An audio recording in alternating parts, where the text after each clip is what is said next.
मी जी कथा सांगतोय ती कथा केवळ एका सेक्स स्कॅन्डलची नाही आहे, तर ही कथा आहे एका पॉवर स्कॅन्डलची. जिथं विश्वासघात, ब्लॅकमेलिंग आणि अल्पवयीन मुलींचं यौन शोषण एका अशा काळोख्या जगात चालतं, जिथं जगातली सर्वात शक्तिशाली माणसं, मग ते एखाद्या राष्ट्राचे राष्ट्राध्यक्ष का असोत, उद्योगपती असोत किंवा मोठे सेलिब्रिटी लोक वगैरे असोत, ते एकत्र येतात. एप्स्टीन फाईल हा विषय जोरदार गाजतोय. पण एका ठराविक मीडियाकडूनच त्याची दखल घेतली जाते, कारण त्यात आपल्या देशातल्या एका मोठ्या नेत्याचं नाव देखील आलेलं आहे.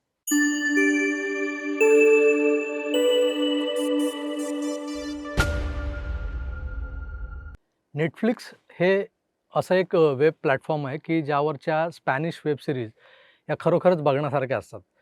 आता माझा हा जो शब्द आहे बघण्यासारख्या, तर असतात त्या बघण्यासारख्या, पण त्यातला वात्रट अर्थ मनावर न घेता जर तुम्ही त्या पाहिल्या तर तुमच्या आंतरराष्ट्रीय राजकीय, सामाजिक आणि इतर ज्या काही परिप्रेक्ष्यातल्या ज्या घटना आहेत, त्याबद्दलचं ज्ञान तुमचं, या ज्ञानात प्रचंड भर पडते.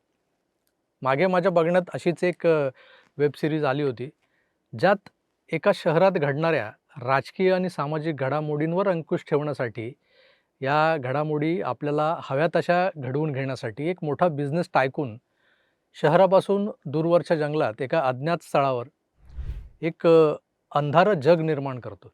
ज्या जगात त्या अंधाऱ्या तळघरात, त्या जंगलातल्या तळघरामध्ये एक फार्म हाऊस दाखवलं आहे. त्यात एक तळघर दाखवलं आहे. त्या तळघरात शहरातल्या सगळ्या बड्या धेंडांची कामवासना शमवण्याचं केंद्रच त्याने बनवलेलं असतं. राजकारण, उद्योग, अ, न्यायपालिका, सरकारी प्रशासन, पोलीस खातं अशा सगळ्याच महत्त्वाच्या आणि शक्तिशाली केंद्रांवर जे अंकुश ठेवून आहेत, त्या नेत्यांचं, न्यायाधीशांचं, पोलिसांचं, सरकारी बाबूंचं रोजचं जगणं हे प्रचंड तणावानं भरलेलं आणि दररोज कुठल्या ना कुठल्या टेन्शनला सामोरं जाणारं असतं. आता मोठ्या लोकांची दुखणी मोठी म्हणतात ते उगाच नाही. अशा त्यांचे संसारही विस्कटलेलेच असतात. यांच्या बायकांना हे वेळ देऊ शकत नाहीत, म्हणून त्या बायका बाहेर खाली झालेल्या असतात. तर काही बायका डिप्रेशनमध्ये गेलेल्या असतात. या डिप्रेस्ड बायकांचे टँट्रम सांभाळणं, घरात जर मुलं-बाळं असतील, वयात आलेली असतील, तर ती व्यसनाधीन झालेली किंवा उगीच हायपर वगैरे होणारी, अशा दुखण्यांवरचा रामबाण इलाज म्हणजे दो घडी का मनोरंजन. हे मनोरंजन अनेकांच्या दृष्टीनं सेक्स असतो. वयाची 60 पार केलेल्या लोकांना 17-18 वर्षांच्या पोरी पुरवणं, अनेकांना त्याआधी उत्तेजकं घ्यावी लागतात. कारण पुढचा जो काही कार्यक्रम आहे, तो या वयात कठीण असतो. मग होतो ड्रग्सचा पुरवठा. बरं, यातले सगळेच त्रस्त संबंध हे सरळ नसतात ना. काहींना ट्रान्सजेंडर लागतात. मी हे सांगतोय ते अतिरंजित वाटेल कदाचित तुम्हाला, पण ही वस्तुस्थिती आहे. हे नाकारता येत नाही मित्रांनो. आपला थकवा, आपला शीण, आपलं टेन्शन दूर करायला या अंधाऱ्या जगात येणाऱ्या या बड्या धेंडांशी असलेले हे मधुर संबंध, जे पुढे वापरून तो सो कॉल्ड बिझनेस टायकून आपला व्यवसाय वाढवत असतो, पैसा कमवत असतो. पण सोबतच तो या मंडळींच्या रासलीला छुप्या कॅमेऱ्यात कैद करून त्याच्या टेप्स बनवून स्वतःच्या लॉकरमध्ये सुरक्षित ठेवत असतो. या टेप्सच्या सहाय्यानं तो नंतर कुणालाही ब्लॅकमेल करून आपल्याला हवं तसं नमवू शकत असतो. पुढे मोठी रंजक कहाणी आहे त्या वेब सीरीजची.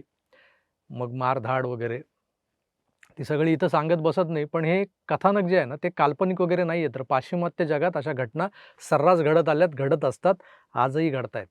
मी हे तुम्हाला का सांगतोय? कारण सध्या एप्स्टीन फाईल हा विषय जोरदार गाजतोय.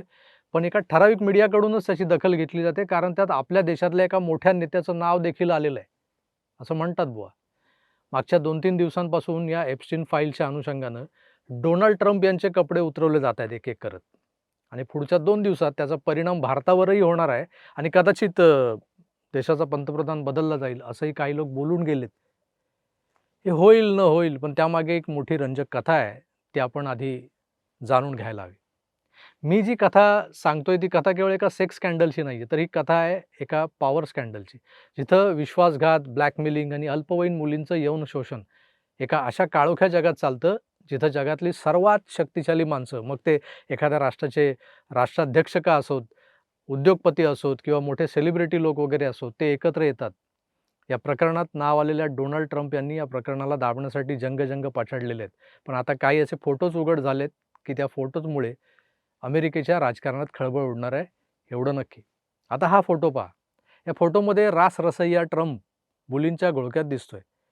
आणखी एक असाच वादग्रस्त फोटो, त्यात तर आय एम ह्यूज असं लिहिलेल्या कंडोमच्या पाकिटासह खुद्द ट्रम्प महाशय दिसत आहेत. पण प्रश्न केवळ एका फोटोचा नाही, तर प्रश्न त्या अंधाऱ्या जगाचा आहे, जे आजवर अंधारात काय काय कुकर्म करत आलेलं आहे याची आपल्याला साधी भनकही लागली नव्हती. वेब सिरीज या काल्पनिक असतात, मनोरंजनासाठी त्यात काहीही दाखवलं जातं असं आपण आजवर मानत आलो. पण हा सगळा विषय त्या वेब सीरीज सारखाच आहे. एप्स्टीन फाईल या नावानं प्रसिद्ध झालेल्या अनेक गौप्यस्फोटांच्या या फाईल्समध्ये केवळ ट्रम्पच नाहीत, तर बिल क्लिंटन, बिल गेट्स आणि ब्रिटनचे प्रिन्स अँड्र्यूज यांचीही नावं आहेत. प्रत्येकावर थेट गुन्हा सिद्ध झालेला नाही की त्यांनी नेमकं काय केलेलं आहे, पण या सर्वांचे संबंध जेफ्री एप्स्टाईनशी होते हे आता सिद्ध झालेलं आहे, उघड झालेलं आहे. ज्याचं नाव सातत्याने घेतलं जातं तो जेफ्री एप्स्टाईन किंवा एप्स्टीन नेमका कोण होता? हा प्रश्न तुम्हाला देखील पडला असेलच. जेफ्री एप्स्टीन हा केवळ एक गर्भश्रीमंत फायनान्सर नव्हता, तर तो सत्ताधीशांचा दलाल होता. तो माहिती विकायचा आणि शक्ती मिळवायचा. ब्लॅकमेल करून गोळा केलेली माहिती विकून हा पैसा कमवायचा. न्यूयॉर्क, फ्लोरिडा आणि विशेषतः त्याचं स्वतःचं असं लिटिल सेंट जेम्स नावाचं एक आयलंड होतं, एक बेट होतं, ज्याला लोक आता एप्स्टाईन आयलंड म्हणून ओळखतात. तिथे या सगळ्या घृणास्पद घटना घडायच्या. वेब सीरीजमध्ये मी जो उल्लेख केला ना अंधाऱ्या जगाचा, त्या फार्म हाऊसचा, त्या तळघराचा, तसंच काहीसं इथंही आहे. लहान मुलींना मॉडेलिंग किंवा पैशाचं आमिष दाखवून इथं आणलं जायचं. गोड बोललं की भाळतात मुली कमी वयातल्या. मग त्यांच्याकडून कुकर्म करून घेतली जायची. त्याच्या या कामात त्याची जोडीदार होती गिझलिन मॅक्सवेल. ही देखील त्याला मदत करायला त्याची मदतनीस म्हणून सामील होती. सर्वात धक्कादायक गोष्ट म्हणजे 2005 मध्ये 50 मुलींनी आपल्यासोबत असा सगळा प्रकार घडला अशी तक्रार करून देखील 2008 मध्ये एप्स्टीनला केवळ 13 महिन्यांची शिक्षा झाली. ती सुद्धा अशा जेलमध्ये जिथे त्याला आरामात राहण्याची आणि रोज बाहेर जाण्याची परवानगी होती. सत्तेपुढे कायदा किती हतबल असतो याचं हे जिवंत उदाहरण होतं. आता तुम्ही याला काही म्हणा, पण एप्स्टीनकडे ज्या काही टेप्स आहेत किंवा ज्या काही फाईल्स ज्याला म्हणतो आपण एप्स्टाईन फाईल्स, त्या फाईलच्या जोरावर त्याने ही सगळी सुविधा उपलब्ध करून घेतली नसेल कशावरून. 2019 मध्ये जेव्हा व्हर्जिनिया ग्रिफ नावाच्या एका पीडित महिलेनं, तरुणीनं पुढाकार घेतला, तेव्हा एप्स्टीनला पुन्हा अटक झाली. पण 10 ऑगस्ट 2019 रोजी तुरुंगात त्याचा मृत्यू झाला. सरकार याला आत्महत्या वगैरे म्हणते, सुसाईड केलं एप्स्टीनने. पण ज्या रात्री एप्स्टीनने सुसाईड केलं, तो मेला, त्या रात्री जेलचे सीसीटीव्ही कॅमेरे बंद होते. हा कुठला योगायोग?